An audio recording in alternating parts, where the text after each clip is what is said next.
ভিক্ষা নবীজিও পছন্দ করে।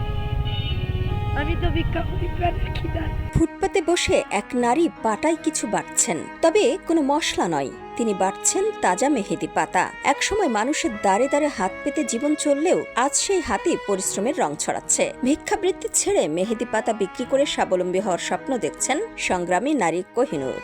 দেশবাসী যেন আমার মুখের দিকে থাকে, আমার একটু থাকার জায়গা দেও, একটু ব্যবসা করার জন্য কিছু তো আমার জন্য দোয়া করুক, আমি যুদ্ধ করে করতে পারি। প্রায় ২০ বছর আগে সড়ক দুর্ঘটনায় স্বামীকে হারান তিনি। ২ কন্যা সন্তানকে নিয়ে জীবনের কঠিন বাস্তবতার মুখোমুখি হন।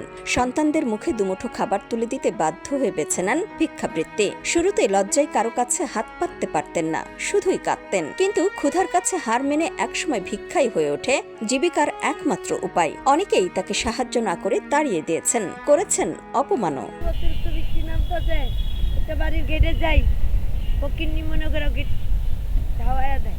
কোহিনুর জানান, ছোটবেলা থেকেই হাতে মেহেদি দেওয়ার শখ ছিল তার। একদিন ভিক্ষার টাকায় কিছু মেহেদি পাতা কিনে হাতে লাগানোর সময় তার মাথায় আসে ব্যবসার ভাবনা। কিন্তু ইচ্ছা থাকলেও ছিল না কোনো পুঁজি, তাই আবারও ভিক্ষা শুরু করেন। তবে এবার পেটের ক্ষুধার জন্য নয়, ব্যবসার মূলধন জোগাড় করার উদ্দেশ্যে। আমার মেয়ে আমার কাছে থাকে, ওটার জন্য আমার মাথা ঘুরা যে আমি কি করলে কি হবে।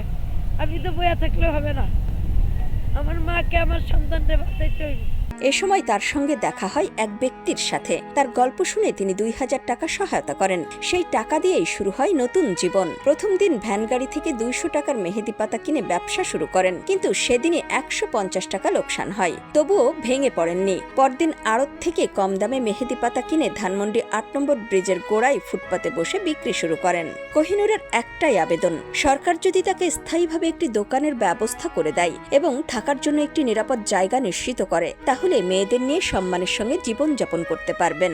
আমার এনে কেউ ধাওয়েন না, আমি এনে থেকে কর্ম করে খাইতেছি।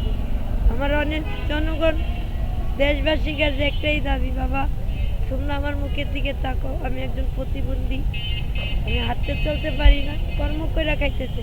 ভিক্ষার হাতকে পরিশ্রমের হাতে রূপ দেওয়া কোহিনুরের এই গল্প শুধু একজন নারীর সংগ্রামের কাহিনী নয়, এটি আত্মমর্যাদা, সাহস এবং নতুন করে বাঁচার এক অনুপ্রেরণার গল্প।